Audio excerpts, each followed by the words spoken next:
नमस्कार, मैं हूं अशोक वर्मा। आप देख रहे हैं टीवी 20 न्यूज। अपने अपने क्षेत्रों की खबरों को देखने के लिए बने रहिए हमारे साथ। अब नजर करते हैं खबरों की तरफ।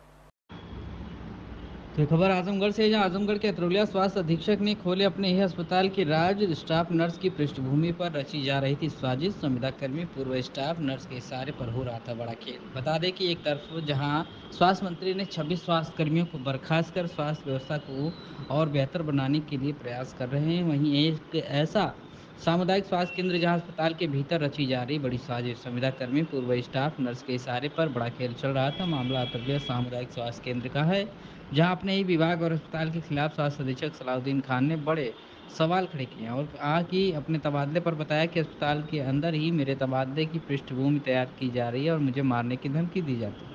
ट्रांसफर होने के बाद डॉक्टर सलाउद्दीन ने मुख्य चिकित्सा अधिकारी पर भी आरोप लगाए।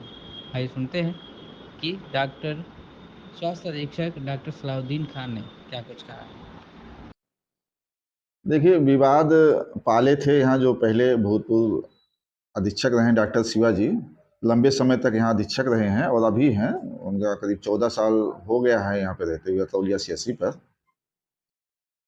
इनके कार्यकाल के दौरान एक स्टाफ नर्स साधना पांडे, जो संविदा पे नियुक्त थी, यहाँ कहीं से आती हैं और एक खाली आवास पा करके उनमें अपना ताला तोड़ के सामान मान के पत्ती रख देते हैं। दबंग किस्म के आदमी है, उनकी अपना गोलबंदी है, तो रहने लगते हैं। फिर उनका यहाँ कस्बे में एक नर्सिंग होम से चीन पहचान होती है। नर्सिंग होम वाला आके यहाँ दिन रात बैठा रहता था। ये सब मिलजुल करके जो भी यहाँ केस निकले वहाँ पर ना ले जाके ऑपरेशन या डिलीवरी करते कराते रहे हैं। अब इधर फरवरी में ये 3 साल से तो मैं यहाँ पे हूँ, लेकिन 1 साल मैं अधीक्षक हूँ, 2 साल नहीं था यहाँ पर अधीक्षक। अगर मैं अधीक्षक का इतना लालची होता तो पहुँचते ही मैं अधीक्षक पद वहीं ज्वाइन करते समय ही सीएमओ साहब से डील कर सकता था। लेकिन कुछ समय बाद सीएमओ साहब ने कॉल किया, फिर सबको, जो सीनियर लोग थे सब लोग गए, तो जो हमसे 2 सीनियर लोग थे उन्होंने अपना रिटर्न में दे दिया कि हम अधीक्षक नहीं बनना चाह रहे हैं। ये है करीब बात नवंबर 2021 की। तो मैंने लिख के नहीं दिया, तो मेरा आदेश मुख्य चिकित्सा अधिकारी महोदय ने अपना हमसे सलाह मशविरा करके इसे बनाए। आदेश यहाँ आया, हमको भी उसकी व्हाट्सएप कॉपी मिली थी। अब लेकिन उस समय डॉक्टर शिवाजी चार्ज नहीं दिए, तमाम पैरवी वैरवी कराए। मुझे बहुत इंटरेस्ट नहीं था। जब एक 10-15 बार कहा, 15 दिन 20 दिन महीना भर अवॉइड किया, फिर उसके बाद हमने कहना भी छोड़ दिया। फिर करीब 6 महीना बीत गया ऐसे। फिर उन्होंने मुख्य चिकित्सा अधिकारी महोदय डॉक्टर इंद्रनारायण तिवारी जी जो थे, उन्होंने केसी जायसवाल को अधीक्षक बनाया। तो केसी जायसवाल और हम दोनों लोग एक लेवल 3, लेकिन केसी जायसवाल सीनियर थे और उनको बनना भी चाहिए था, वो बने। फिर 6 महीना वो रहे, उनका ट्रांसफ़र हो गया यहाँ से, वो चले गए लखनऊ। उसके बाद लेवल 3 में हम थे, तो हमको doctor I N Tiwari ji ने बना दिया। और इधर डॉक्टर शिवाजी के समय से शुरू हुई साधना पांडे की कहानी। अस्पताल में सबके ऊपर पूरा, जो भी और भी स्टाफ नर्सें थीं, जैसे लीला देवी अभी रिटायर हो गई हैं, कमलावती हैं, कोई डर के मारे इनके टेरर के आगे नाम नहीं लेता था। और शिवाजी भी कुछ नहीं बोलते थे। वो जो नर्सिंग होम वाला आके बैठा रहता था, किसी की मजाल क्या कोई कुछ कह दे। बहरहाल इन लोग यही बहला फुसला के अपना काम करते रहे। कोई शिकायत करने की हिम्मत नहीं लेता था। घटना और भी होती है, क्योंकि शिकायत तो यही थी, बात सब चली रही थी अंदर अंदर जनता में, ये सब जाति मतलब बहला फुसला के ले जाती है। मौखिक रूप से सीएमओ साहब ने हमसे भी पूछा, लेकिन हम भी बहुत क्लियर जवाब नहीं दिए, क्या, क्योंकि हमको भी डर लगता है। बहरहाल फरवरी के महीने में 7 फरवरी को मुख्य चिकित्सा अधिकारी महोदय का एक शासन प्रशासन का जो भी है हवाला देते हुए संविदा कर्मियों से आवास खाली करने के संबंध में पत्र आता है। तो वो पत्र हमने उनको उस संबंध में दे दिया। पत्र लेने से उन्होंने इनकार किया पहली बार। तो हमने उस पत्र को, वो कापी उस भेज दिया, पत्र लेने से इनकार किया, तो हमने उसका फॉरवर्ड करके सीएमओ साहब को भेज दिया। 3 महीने बाद फिर पत्र आता है, तो उन्होंने क्या किया, लिखा नोटिस लिया, तो अभी खाली नहीं करेंगे। फिर 1 महीना बीत गया और फिर सीएमओ साहब मुझे कई बार फ़ोन किए, वो खाली किया कि नहीं आवास। मैं कहा खाली तो नहीं किया, नहीं खाली कराओ पुलिस फोर्स से तमाम। मैं सोचा पुलिस फोर्स भाई लगाना ठीक नहीं है, और अगर वेतन बाधित का, तो मैं कहा एक चीज़ तो हो सकता है, वेतन बाधित भी कर दिया। 2 महीना बीत गया और इधर फिर तब तक जून का महीना आ गया। मई जून में एक हिम्मत दिखा करके अरविंद सिंह हैं पकड़डीहा के, कभी लाए थे डिलीवरी कराने, तो ये लोग बहला फुसला करके ले जाके डिलीवरी कराए कि यहाँ सुविधा नहीं है, यहाँ वहाँ हम अच्छे से कर देंगे। कौन सा है उसका nursing home, Divyansh nursing home, अच्छे से कर देंगे, तो ले जाके वहाँ पे कराए और 25,000 रुपया बताया अरविंद सिंह ने लिए हैं। तो 25,000 रुपया भी अरविंद सिंह को कोई भारी नहीं लगा। समस्या तब उनको लगने लगी जब उनका बर्थ सर्टिफिकेट नहीं बन रहा था, और उनको आश्वासन दिए थे डिलीवरी वहाँ करा के हम यहाँ सरकारी कागज आपका बनवा देंगे, यहाँ एंट्री कर देंगे। लेकिन जब ऐसा कुछ हुआ नहीं, तो अरविंद सिंह भी तेज तर्रार आदमी, उन्होंने शिकायत की, बहुत समझौता, IGRS डाला, लिखित शिकायत भी मेरे पास की। IGRS हमने समझा बुझा के सॉल्व करने की कोशिश की, लेकिन उन्होंने असहमति जताते हुए फिर से भेजा। मुख्य चिकित्सा अधिकारी महोदय के स्तर से फिर जांच करने आई। उन्होंने भी अपनी आख्या डॉक्टर अरविंद चौधरी के नेतृत्व में थी, उन्होंने अपना लगा दिया, नहीं बात सही है जो भी है। और इधर आवास का ये नोटिस नहीं ले रही थी, तमाम फोन पैरवी सब चीज़ कर रही थी। और इस संबंध में हमने एक बार उनसे कहा, क्योंकि हम भी बहुत दूर के नहीं हैं, पास के ही हैं, और मेरी भी इच्छा इसीलिए थी कि अतौलिया अस्पताल अच्छे से चले। एक आध लोग से कहला, अगर रहना है कैंपस में तो उसका उपाय हम निकाल देंगे कुछ। कहे नहीं हमको नहीं रहना, वो अलग चीज़ है, हम तो रहेंगे ही, और अधीक्षक का ही यहाँ से जाना तय है, बस 2-4 दिन की बात है। तो यही सब बातें हुई और सीएमओ साहब के पास भी सारी बातें पहुँचती रही, और सीएमओ साहब की गलती है इसमें। उनको प्रकरण बहुत दिन से मालूम था, 3 साल वो रहे, और जाने से 1 दिन पहले उन्होंने ये कार्रवाई करके और भागने की कोशिश की। भाग ही रहे थे, रास्ते में फिर शासन का फोन आ जाता है कि नहीं अभी आपको 3 महीना, उनको महनाजपुर ट्रांसफर कर दिए, साधना पांडे को। और हमसे कई बार बैकिंग लिए कि कमरा आवास खाली किया कि नहीं किया। हमने लिख के दे दिया, आवास खाली कर दिया, बताया खाली कर दिया।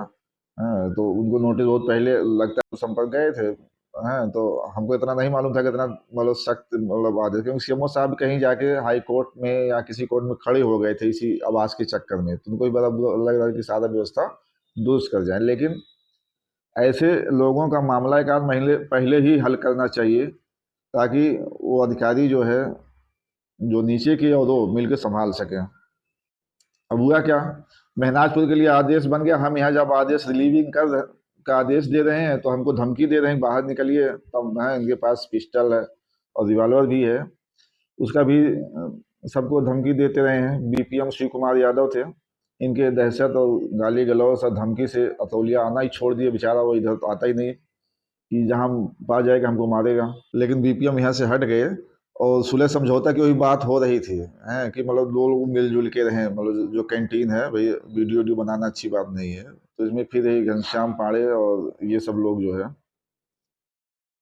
उसको सटने नहीं दे रहे थे किसी के पास, जो है हॉस्पिटल प्रशासन के पास, और यहाँ साजिश कराते। और एक छत्र इनका लेबर रूम पे कब्जा था, इसकी हमारे पास पूरी मतलब सूचना है। उनका पूरा मत है कि वो जो सीनियर अपने स्टाफ नर्सों पे ये साधना पांडे क्या करती थी। बहरहाल सीएमओ साहब ने ट्रांसफ़र कर दिया महनाजपुर, लेकिन सीएमओ साहब को, डॉक्टर इंद्र नारायण जी को रास्ते से लौटना पड़ा और ये आ गए। अब ये लोग इतने दबंग हैं, सब लोग चढ़ करके फिर उनसे अपना आदेश परिवर्तित करवा लिए, और यहाँ से फिर रिलीविंग ऑर्डर नहीं ले गए। इनका कहीं से और रिलीविंग ऑर्डर महनाजपुर के वहाँ महनाजपुर के लिए हुआ था, महनाजपुर से रिलीव भी हो, वहाँ ज्वाइन भी हो गई, वहाँ रिलीव भी हो गई, और यहाँ से रिलीविंग ऑर्डर नहीं गया। अभी अगर तहकीकात हो तो नौकरी जा सकती है, साना अपॉइंटिंग ऑर्डर नहीं हुआ, फिर रिलीविंग ऑर्डर महनाजपुर से हुआ और फिर अतराइट में ज्वाइन है। अतराइट मतलब अतरौलिया ही, यहाँ से 8-9 किलोमीटर दूरी है। अब ये लोग, ये तो चला गया, फिर इंद्रायण जी चले गए 20 दिन बाद उनका मॉडिफाई करके, और आगे नए सीएमओ साहब। अभी वो लोगों को समझ पाते कि एक प्रकरण और हुआ। एक मीडिया वाले भाई जी आए, वो कहें फला फला नर्सिंग होम चलता है, आप कुछ कार्रवाई नहीं करते। हम कहे भाई कार्रवाई हम करते हैं, हमने जांच भेजी थी और हमने फिर फॉरवर्ड लेटर सीएमओ साहब को कर दिया है।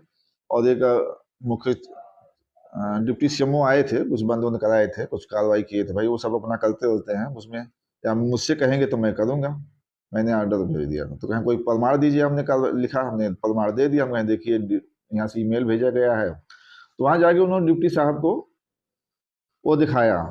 अब यहाँ क्या था, यहाँ जैसे आज लोग उपद्रव कर रहे हैं, अराजक हुए हैं, FIR करिए, ये करिए, मारपीट, तो मेरे ऊपर भी ये सब अपना गोलबंदी कर रहे थे, धमकियां दे रहे थे, कहाँ मिले, कैसे मार दिया जाए और तमाम चीज़ें। तो मेरा जो एक ड्राइवर है वो हमको इन्फॉर्म कर रहा है, हम लोग आपस में बातचीत कर रहे हैं। तो बातचीत का मैंने थोड़ा सा जब देखा कि इसकी इन्फॉर्मेशन कभी काम आएगी, तो हमने रिकॉर्ड कर लिया और यहाँ का माहौल उसमें परिलक्षित हो रहा था।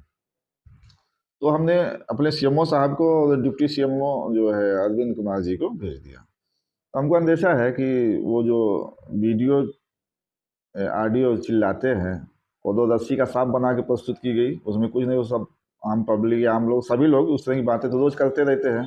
और जो इतना तनाव में हो, इतना प्रेशर में हो, जो आप देख रहे हैं इधर 10-5 दिनों में कितना लोग उपद्रव कराए हैं। FIR करिए कहते हैं डॉक्टर के ऊपर। FIR तो इन लोगों के ऊपर होना चाहिए जो ये सरकारी काम में बाधा डाल रहे हैं। हमने क्या किया है? हमने प्रशासनिक आदेशों का अनुपालन ही तो कराया है। ये बार बार जिलाधिकारी महोदय का नाम लेते हैं, इस बात को जिलाधिकारी महोदय को भी संज्ञान में लेना चाहिए। कौन है 8-10 लोग जो धरना प्रदर्शन ज्ञापन दे के लोक सेवा अधिकारी पर FIR कराना चाहते हैं। FIR इसलिए कराना चाहते हैं कि वो कमजोर है, अल्पसंख्यक वर्ग का है, और मैं नया यहाँ ट्रांसफ़र होकर आया हूँ, मेरी तरह यहाँ जान पहचान नहीं है। अब जो यहाँ 14 साल 15 साल से लोग हैं, उनका तो एक गोलबंदी, और जिसके साथ तालमेल चल रहा था इनका अवैध कारोबार, वो तो उनको शूट करेगा अधिकारी। मैं शूट कैसे कर सकता हूँ? मैंने सिर्फ जो भी ऊपर से आदेश मिला, निर्देश मिला, मैंने उसी का अनुपालन कराया है। फिर भी हमने सहयोग करने की बात की थी, लेकिन ये लोग इतना अपने को दादा समझते हैं कि सीधी बात ही नहीं करते। नहीं तो नहीं निकलना पड़ता, और कुछ बात निकलती जरूर, लेकिन जब बात करेंगे तब तो बात बनेगी। इतना दबंग है। अब जो सीएमओ साहब आए, सीएमओ साहब खा गए धोखा। इन सबके दबाव के झेल नहीं पाए सीएमओ साहब, डॉक्टर अशोक कुमार जी। इन्होंने पहले वक्तव्य दे दिया कि डॉक्टर सलाउद्दीन की गलती है। वीडियो आपने देखा सुना, ठीक है, आप कह रहे थे मैं इस पर जांच बैठाऊंगा। वो जांच करेगी किन परिस्थितियों में कहा है, कब कहा है, कितनी पुरानी है। दूसरी बात, आपको 22 ब्लॉक में वही महनाजपुर होता है, दिख रहा है जो नॉन ब्लॉक CSC है, जबकि मैं लेवल 3 का अधिकारी हूँ। शासनादेश है कि हमको ब्लॉक लेवल के सामुदायिक स्वास्थ्य केंद्र पर रखा जाए, और पहले ब्लॉक लेवल का जो सामुदायिक स्वास्थ्य केंद्र है उसको भर लिया जाए, तब लेवल 2 वालों को दिया जाए, 1 वालों को दिया जाए। नियम तो ये कहता है।